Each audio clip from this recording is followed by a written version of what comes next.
Hello, this is Margaret Munoz here to do some tapping with you on panic attacks.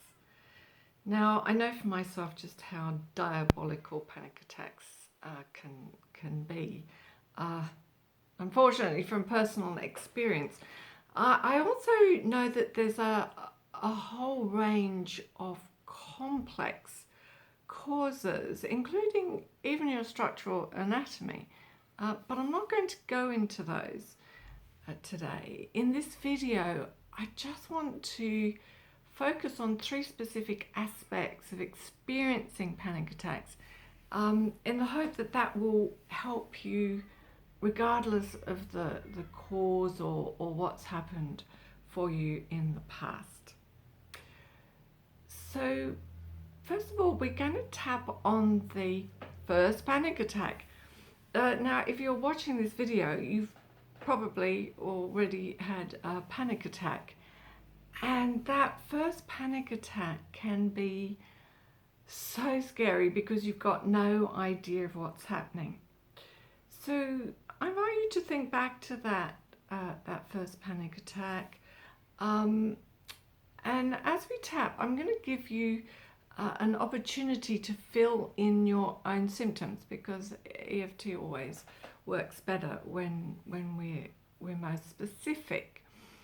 Now, please take responsibility for yourself, and if you think that you're going to be triggered in any way by this, please stop the video and get yourself some help. Okay? So, if you're still with me, we're going to start tapping on the first time that you ever had a panic attack. The first time you experienced symptoms, and you call it what you what you will. Okay, so let's tap saying, even though I was so scared, I didn't know what was happening to me, I choose to recognize that it stopped and I am safe. In this moment, I'm safe. Even though I thought I might be having a heart attack and that I might die, I choose to recognize that I'm still here, and in this moment, I'm safe. I was so scared. I don't know what was happening. I thought I might be about to die. My mind was going crazy, like my body. And now, as we continue to tap, so just continue to tap around and name your own symptoms, like my heart was pounding, I couldn't breathe, I wanted to run, I was shaking all over. So just keep tapping and just naming how it was for you, because it's different for everyone. Everybody has their own particular experience of it. So just naming your experience.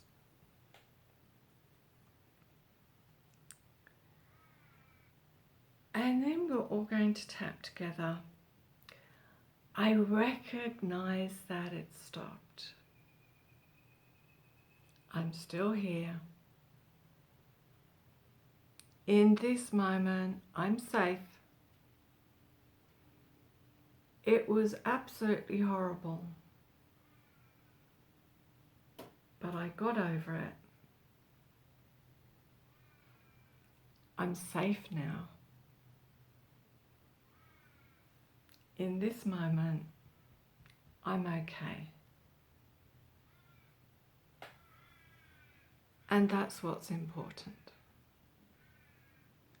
And then we're going to take a breath, and we're just going to just let your body settle as you breathe it out.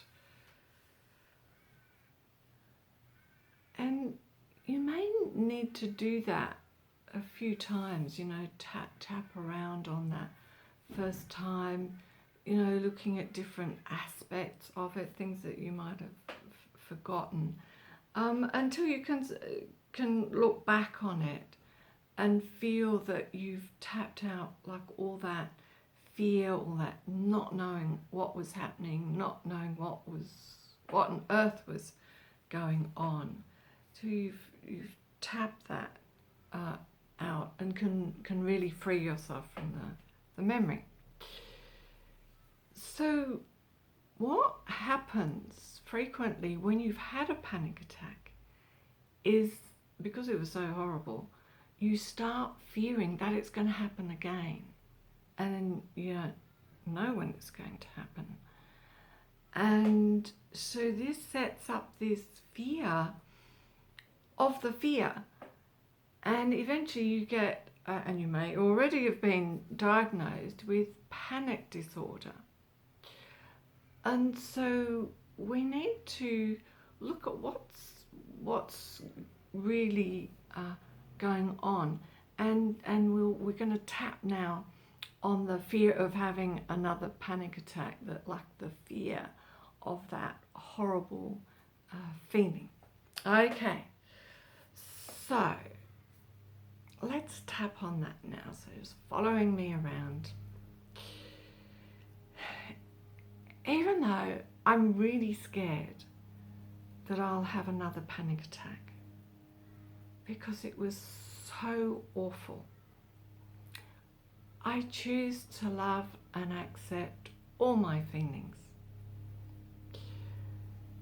Even though I'm really afraid of my hormones because it's them that are going wild in my body, I choose to embrace my fear and recognize what my body is doing.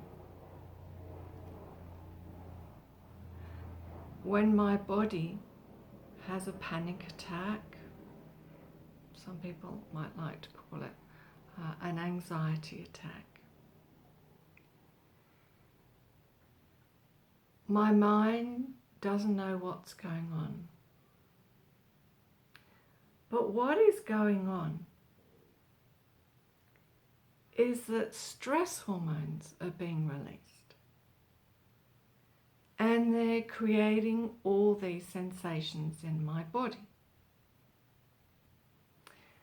So what I'm really scared of are all those sensations created by the stress hormones. When I'm scared of those sensations, I become more anxious. And so my body releases more stress hormones, adrenaline and cortisol. And I feel even more anxious. And so I start looping the loop. As I recognize the mechanics of a panic attack, I release the fear of having another one. I let it go. And then I release it some more. All this anxiety that comes. Sometimes it comes at the thought of a particular activity. I let that go. It just doesn't serve me. And so I let it go. Deep breath in, blow it out.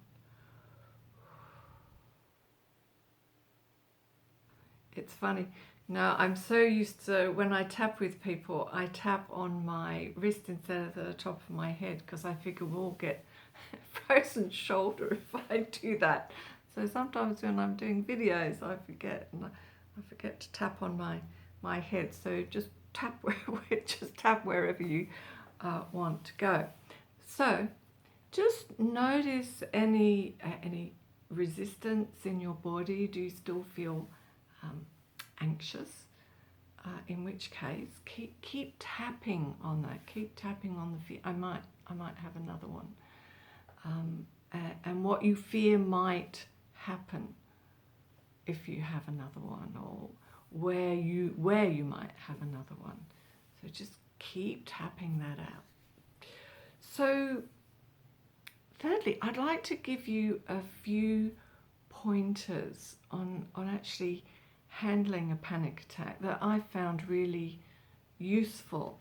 And so I discovered that when you can start to step outside of the actual physical sensation, the mind that's going crazy, and observe, it's like you can be outside of the panic and instead of inside it. It's like when you're inside it, it's like it's just happening.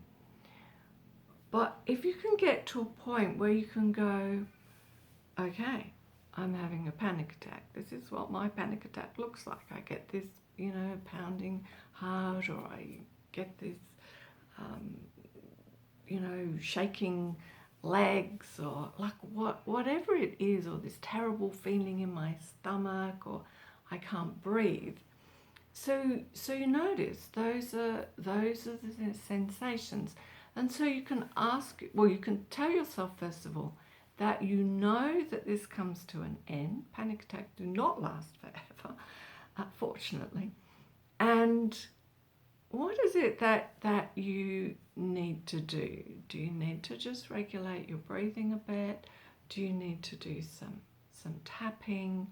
Like, what is it that would help you in the middle of this hormonal storm that's going on?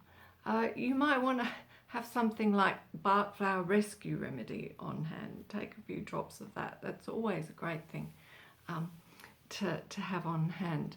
Now, I know it's not easy, but using tapping to help reduce those symptoms really does work.